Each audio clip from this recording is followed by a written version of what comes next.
Okay, so this is video 3 of 3 on mission to the moon.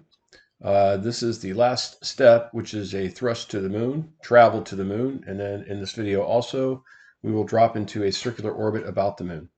So the previous two videos included detailed math and physics instructions, as well as simulator flight instructions to launch to orbit about the Earth and get into a parking orbit. Then I circularized the orbit. And then I aligned the orbital plane of the Delta Glider spacecraft to that of the moon, about the ecliptic plane. So now it's time to go to the moon. This is accomplished by applying a thrust at any point in the circular orbit about the moon at a time such that the Delta Glider and the moon are at the same place at the same time. Okay, so this is page 123 of my book, Physics for Space Travel, and let me explain to you what you're looking at here. So the red circle is a circular orbit of the Delta Glider about the Earth, and that's where I currently am in this mission. The blue elliptical shape here is the transfer orbit from the circular orbit about Earth to this elliptical orbit on the way to the moon. So the moon is right here, the blue star. And the moon will be right here when the Delta Glider leaves from Earth on its way via this orbit to the moon. Now, because the orbit around Earth is circular, the Delta Glider could leave at any point here. The key is to make sure that there is an angle between the Delta Glider and the moon of about 107.4 degrees. That way, when the Delta Glider, taking this path here, arrives at this point here, right? So the Delta Glider is going to travel 180 degrees in this direction. And the moon, during that same interval of time, will travel 72.6 degrees. Okay, so again, they'll arrive at the same point at the same time. Okay, so there are two calculations I need to make here. One is, how did I compute this angle? And two, what is the delta V required to go from the circular orbit about the Earth to this elliptical orbit about the Earth on the way to the moon? So next I'm going to compute the delta V or thrust required here to go from the circular orbit about the Earth to an elliptical orbit about the Earth, with this point, the apoapsis point, being the interception point with the moon. Okay, the approximate interception distance from the Earth to the moon for this orbit, which is also the apoapsis, or distance of furthest approach, of the transfer orbit is estimated to be 409.5 times 10 to the 6 meters. So again, that's this distance right here, the apoapsis point. The periapsis point, so the point where the thrust is being applied, could be, again, any point in the circular orbit. They're all periapsis points, right? They're all of equal distance to the center of the Earth. And that distance for the circular orbit is 7.18 times 10 to the 6th. Okay. So in order to compute the velocity for this orbit, for this transfer orbit, the blue ellipse, I need to compute this value here. Okay.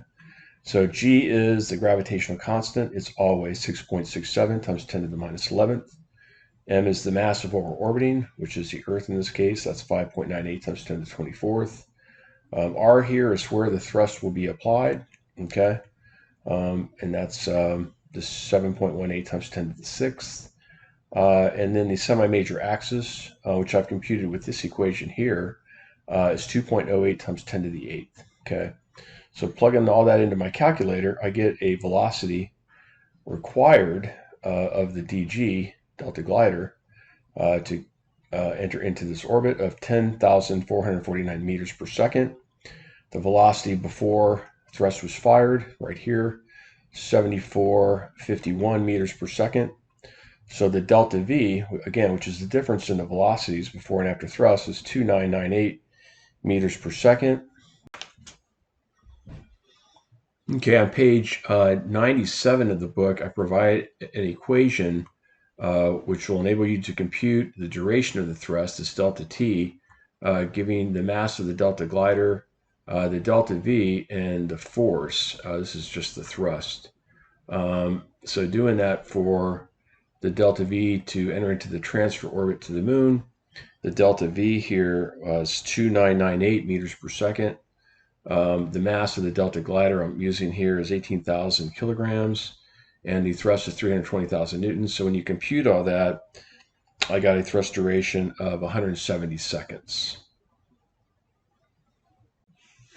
Okay, so the next important quantity to know is when the Delta glider should transfer from the circular orbit about the Earth to this elliptical orbit about the Earth on its way to the interception point with the moon. Okay, so I've computed that the moon will be here 107.4 degrees relative to this direction at the time the Delta glider departs. At that particular angle, when the Delta glider has gone as 180 degrees and arrived at this point, the moon will have gone this angle here, 72.6 degrees. So how did I compute these values? Okay, so the period of this orbit, so the time it takes for the Delta glider to make one complete revolution, is 943,760 seconds.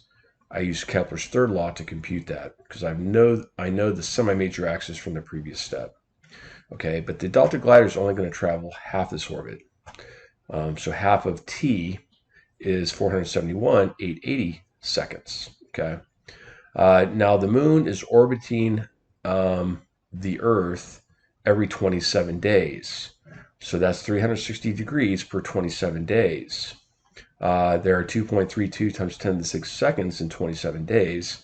So the rate at which the moon orbits the Earth is 1.55 times 10 to the minus 4th degrees per second.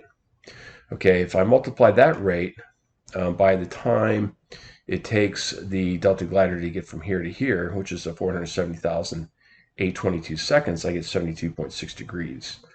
So the moon will complete an angular displacement of 72.6 degrees in the same time it takes the Delta glider to make this 180 degree displacement.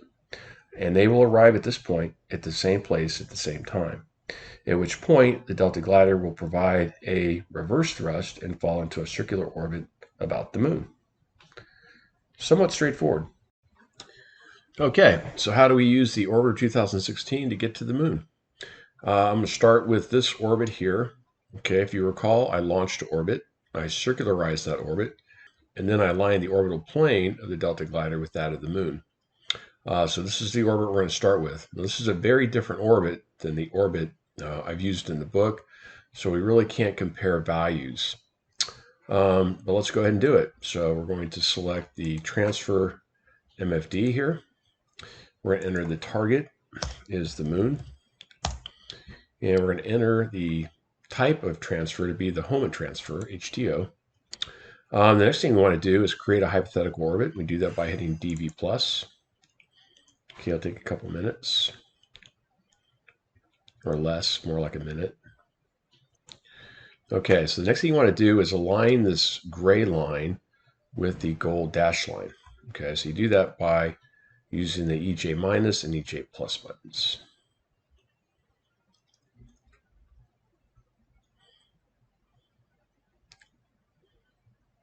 All this is explained in great detail in my book. Okay, so there we have it. Okay, so this will be the point of interception of the moon and the Delta glider. Currently, the Delta glider is here, but we need to get it to this point before departure. Okay, so what I'm going to do is I'm going to hit the T button. If you recall, the T button allows us to time travel a bit. We're not increasing the speed of the Delta glider, we're just fast forwarding time. Okay, so as you can see, this coincides, right, the location of the Delta glider currently in orbit around the Earth, again, coincides with this line here, the Delta glider in orbit around Earth, but it's a little deceiving here because the Delta glider current orbit is this tiny little circle here, this tiny little green circle. Earth is at the dead center of this circle. The yellow line is the orbit of the moon around the Earth. It's almost perfectly circular. And here's where the moon is at this second, okay? This is, again, where the Delta glider is at this second, and we want to get it here prior to providing the thrust for it to engage on its departure to the moon. If you recall, previously, I computed this to be about 107 degrees. In the software, the Orbiter 2016 software, looks like it's computed about the same angle. Okay. Again, the delta V is a little bit different because I started with a much different circular orbit than what we're starting with here. This is a much larger circular orbit than that which I started. This was somewhat arbitrary. Just wanted to get it as circular, just with as little time as possible. It's a rather inefficient circular orbit, though. Okay, so again, once this green line lines up with this green dashed line, we can provide the thrust and start our journey to the moon via this orbit right here. So I'm going to slow this thing down a little bit. So the way you slow time down is with the R button. Okay, it's still engaged at 100 times. So I'm going to hit R right now. Okay, now it's at 10 times time. And this right here, DTE, tells me when I should apply the thrust, 100 seconds or so prior to providing the thrust. When that hits 0, you're going to hit a prograde thrust. The other thing is we want to make sure we're in prograde position. So I'm going to hit PRO here and get in the proper position for the thrust. It looks like I'm already in prograde position. And that's just the direction of the engines relative to the Earth. Okay, this is saying we've got 40 seconds before thrust. Time warp just a little bit more. Okay, so 9, 8, 7, 6, 5, 4, 3, 2, 1. Okay, so now I'm going to provide Control plus, full thrust. Okay, this is a little tricky. So what it's going to do now, it's going to fill in this green dashed ellipse with a green solid ellipse. Again, the green dashed ellipse means it's just computed. The green solid ellipse means, okay, we've provided thrust, and that's where we're going. You can see the actual orbit starting to expand, right? Semi-major axis is going up. This is becoming a very eccentric orbit.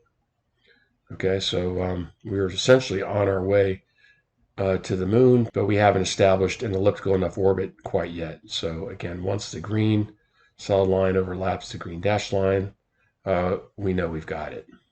I'm going to time warp it 10 times just until I get to about a third of the final orbit, and then I'm going to shut that down because this thing will start growing very rapidly and it'll get away from you if you're not careful. Okay, so there we go. Now I've turned time warp off.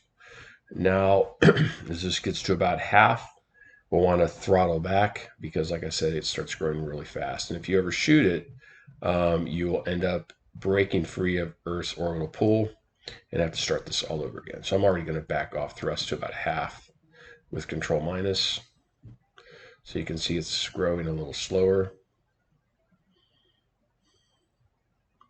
Going to back off quite a bit more. A little bit more. So once it's overlapped, then I know I'm done. Okay, there we have it. We are done. So just to recap, the moon is here in its circular orbit around the Earth. The Earth is dead center. The Delta glider is right here, okay, and it's on its way to the moon via this path right here. And when the Delta glider gets to this point, the interception point, the moon will have gone from here to here, and we will see the moon, at which point we'll fire a reverse thrust and fall into an orbit around the moon. Okay, so now we just wait. It's a long ride, and I'll time warp to 100 times. And I'm just going to let this thing run for a while. Okay.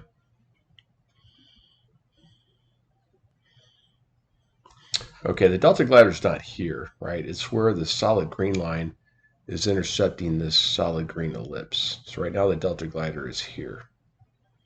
The moon is here. So the moon's made a teeny bit of progress. Delta glider's making a little bit of progress.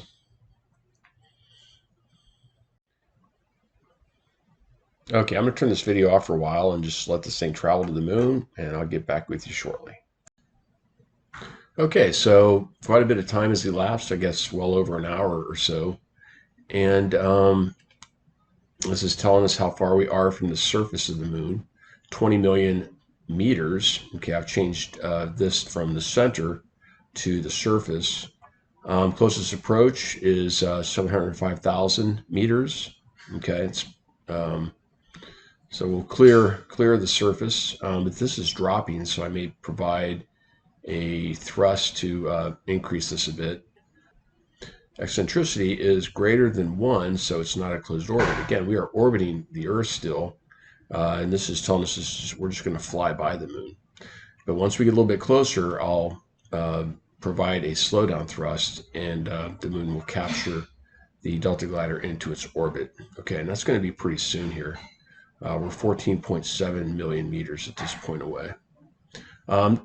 This right here, we don't need this anymore since we're so close. So I'm going to go back and select Orbit MFD with the reference being the Earth. So now I have the Earth's perspective. Again, so you can see we're in a closed orbit about the Earth still. So I'm just going to let it fly for a while. And pretty soon here, I'll provide a slowdown thrust. Okay, I'm going to wait until I get to the periapsis point here before I provide the slowdown thrust. So we're almost there. When I get close, I'll turn down time warp. Yeah, it's moving rather rapidly now. So we can rotate our camera view. We're going to get really close to the surface. 700,000 meters above the surface is really, really close. But I don't think there are any structures on the moon, that are that high, so we shouldn't crash into anything. It's kind of cool to see the surface. The texture is so cool. All those are craters from meteors or comets that have hit it. Okay, so we're 840 seconds from the periapsis point of the lunar pass by. And again, I'm going to let that get down to pretty close to 0. In the meantime, I'm going to set this thing up for a retrograde thrust, okay? So it's a thrust in the opposite direction of travel. So this thing's going to rotate. We're going to lose our view here, but that's okay. I'll flip it back the other way once we've hit the slowdown thrust. So what's happening now is the spacecraft is rotated 180 degrees. So now the engines are pointing in the direction of travel. So when we provide a thrust, it will slow the thing down. All right, just about. It's going to be quite a bit of thrust here, so I'm going to go ahead and start applying it. Okay, so you're going to see this orbit drop. So you're going to go from a parabolic orbit to a circular orbit.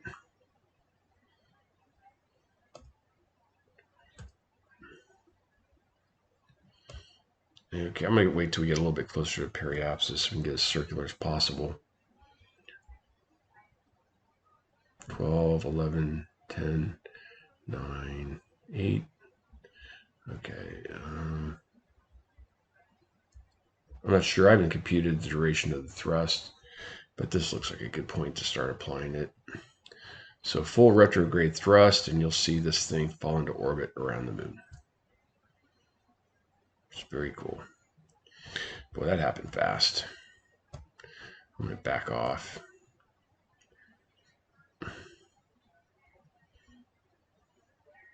Okay, we are now in an elliptical orbit. It's going to become more and more circular with the slowdown.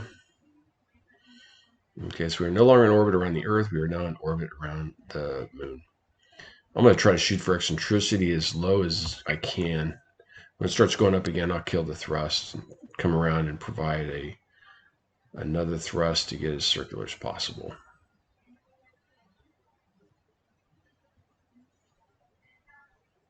All right, I'm going to start slowing this thing down. It's getting pretty close to 0. Don't want to overdo it.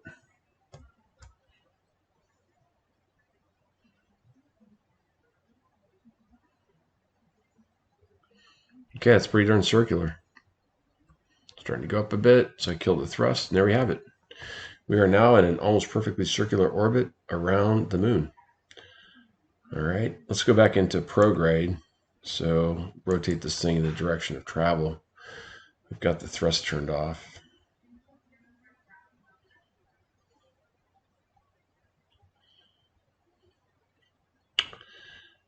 So now we will see out the front window essentially.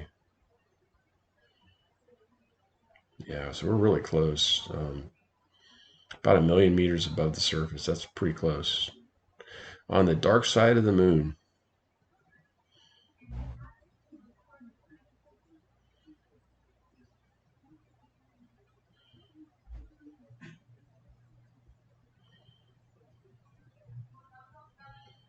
All right, so let's time warp a bit.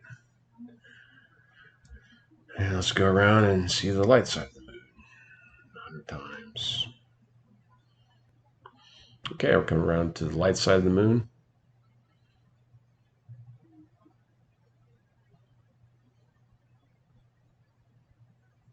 There it is. Pretty cool. And again, since this is almost a perfectly circular orbit, this is going to stay a pretty constant distance above the surface. It's about, like I said, 700 or so 1,000 meters.